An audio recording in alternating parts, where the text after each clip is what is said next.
Она старательно играет на конкурсе и еще не знает, что станет обладательницей Гран-при. На 5-й всероссийский конкурс исполнителей на классической гитаре Дина Хидирова отправилась просто, чтобы набраться опыта, а в итоге стала лучшей среди всех участников. Награждается Хидирова Дина.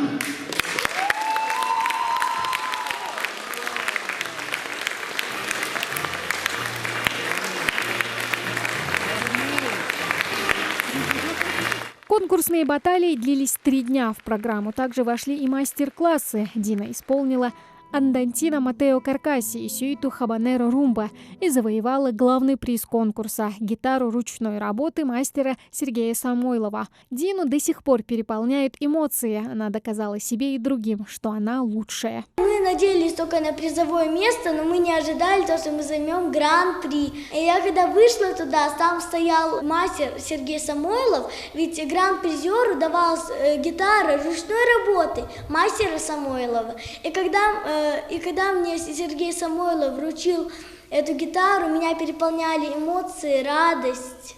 Очень я была радостная. Я очень горжусь, что я заняла Гран-при. В конкурсное жюри вошли педагоги ведущих российских музыкальных школ, известные отечественные концертные исполнители на классической гитаре. Соперниками Дины стали 23 юных гитариста. Она выступила в своей возрастной категории 8-9 лет в номинации «Солисты». У нас очень сильный педагог Паладина Ирина Михайловна.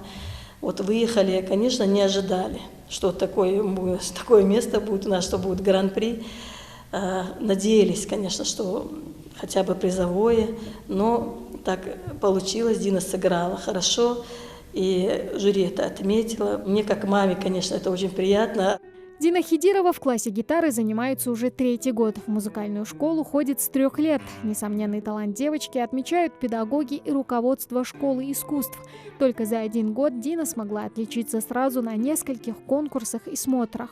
Дина у нас личность выдающаяся. Каждый год она дает очень высокие результаты. Девочка занимается сразу на 3 отделениях. Она занимается у нас игрой на фортепиано, на гитаре и академическим вокалом. Вы понимаете, насколько большая на ней нагрузка лежит, но она со всем этим очень замечательно справляется. Сейчас в школе искусств каникулы и занятий как таковых нет, но Дина и не думает расслабляться. Она регулярно музицирует и готовится к новым конкурсам. Тамара Хашагульгова, Сулейман Костоев, Новости 24.